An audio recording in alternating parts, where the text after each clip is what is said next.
Ever wonder why some problems are never solved? Sometimes it's because the solution is so simple, people just don't see it. As Da Vinci once said, simplicity is the ultimate sophistication. Today I'd like to tell you how we can solve education's biggest problem with 4 simple words. Before I do, though, let me tell you how education's first biggest problem was solved using this same idea.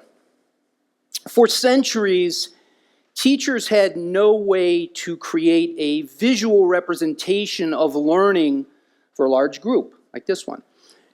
A teacher in a class like this, if they wanted to create a visual representation, a model of learning, a skill, a concept, or even an assignment, would have to walk around the room and draw that model on every student's individual slate. That is, if they had slates. Some didn't, in which case, believe it or not, the teacher would draw on their hand. This was a problem that plagued educators for hundreds of years. It made instruction incredibly difficult, and it lasted for far too long. Now, it's unlikely you've ever heard of James Pillins, but Pillins might just be the most important man education has ever known. You see, James Pillins solved this monstrous problem of visual representation, and his solution was so simple that it's shocking that it wasn't thought of decades or even centuries sooner. But remember, simplicity is sophistication, and oftentimes the simplest solution to a problem is overlooked. So, what amazingly simple solution to the problem of visual representation did James Pillins invent? The blackboard. Simple, right? Pillins' solution to this centuries-old problem created a new visual world for students and changed everything for teachers. The blackboard is still used in classrooms around the world. Today, education has a far bigger problem than the one that James Pillins solved. And I'm not talking about standardized testing. The problem, though, does have to do with numbers. You see, educators today continue to attempt to measure learning with numbers, percentages, and letters, traditional grades. This is what assessment looked like about 100 years ago. This is what it looks like today. Not much different. And I understand this, even though it's surprising in the technological world that we're in, that we can break down class barriers with technology. It's incredible that we haven't figured this out, but I get it. See, I taught in the classroom for over 20 years, and for many of those years, I did this, because I didn't know another way. It's the way I had always done it.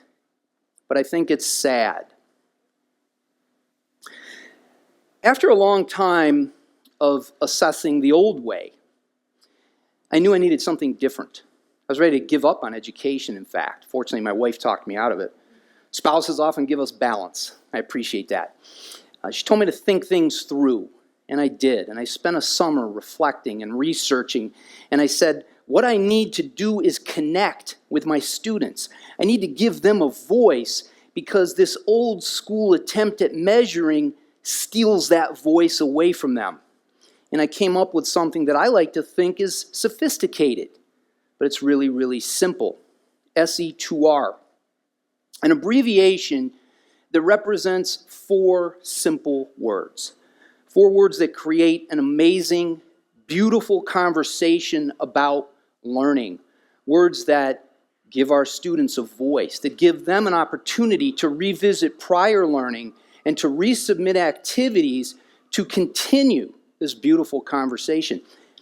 Like the blackboard, SE2R is really simple. Unlike the blackboard, though, SE2R comes with no production costs. We can solve this problem without costing educators a dime. Because you see, SE2R is not a thing like the blackboard. It's an idea. Let me explain. This is a typical English language arts assignment Students like Tori here are asked to identify conflict and setting in a work of fiction.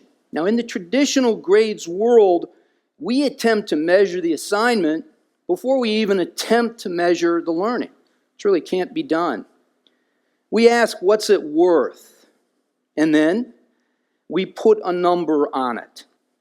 And the only reason we really do this is to put something on a report card at a later time. It really doesn't have too much to do with learning. The numbers, in fact, are arbitrary. The assignment could be worth 1, it could be worth 1 million. Doesn't matter. 100 works because it's easy to get a percentage, right? And then I can translate that percentage to a grade. We take these assignments and we give them to students like Tori, and if I think they get it all right, it's 100% and an A. Wonderful. If something goes wrong, if something's missed, if maybe half of it's done, well, that's easy too. 50% and an F. Why wouldn't we assess this way? It really boils down to basic math. The answer to that question is simple, and we're talking about simplicity today. Students today come to us with an array of issues outside the classroom that interfere with learning inside. Take Tori, for example. A brilliant child. In elementary school, Tori was in gifted and talented classes. She liked to create her own clothes. Pretty cool for a 12-year-old. But you see, Tori also suffers from dyslexia, an issue outside the classroom that interferes with learning inside, especially in a world that attempts to measure learning with traditional grades.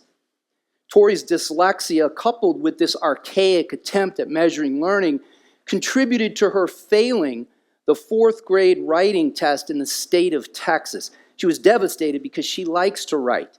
She came home one day and told her mother she had been placed at the stupid table. Her way of saying, I'm put into remediation, another penalty of traditional grades. Fortunately for Tori, when she got to 6th grade, she landed in class with Laura Melson here, and Laura said, I will not attempt to measure your learning, Tori. I would much prefer to have a conversation about learning based on 4 simple words. Now, if Tori were to leave something out, remember that assignment? Let's say she only did half. Instead of penalizing her with a traditional grade and labeling her a failure, Laura, her teacher, says, let's have a conversation. I'd like to show you what I see, and I would like to invite you to be part of that. And in fact, she says, Tori, do you know the setting? Because she might. Sometimes kids just forget. Sometimes adults do. So what if she thought she was finished and she turned in the assignment instead of being punished and labeled a failure and placed at the stupid table? Laura Melson says, let's continue the conversation. Let's revisit prior learning. And then give me back your assignment, Tori, because I would like to assess all of your learning, not just half of it. Classrooms that are built on 4 simple words for assessment give us creative, enthusiastic, independent learners like Tori. I asked Laura Melson how Tori had progressed in a class where assessment is built on a conversation after her horrible experience in elementary school when she was labeled a failure by the state of Texas. Laura said, let me show you. She sent me some excerpts of Tori's writing, and this is what she did at the end of her 6th grade year. The salty stench of sweat ran across the room like we were dancing in a football locker room. These are the words of a child labeled a failure at writing by a system that attempts to measure learning with numbers, percentages, and letters. But in a class where assessment is a conversation based on 4 simple words, Tori flourishes. Her writing is as graceful as that ballerina. Victor Hugo said, there's nothing more powerful than an idea whose time has come. A classroom without measurement, without judgment, without subjectivity. A place that invites our children to be part of the most important conversation in education. The no grades classroom is an idea whose time has come. Today, we have an opportunity to revolutionize education. And we can take this idea and make it a reality. And we can do it with 4 simple words. Thank you.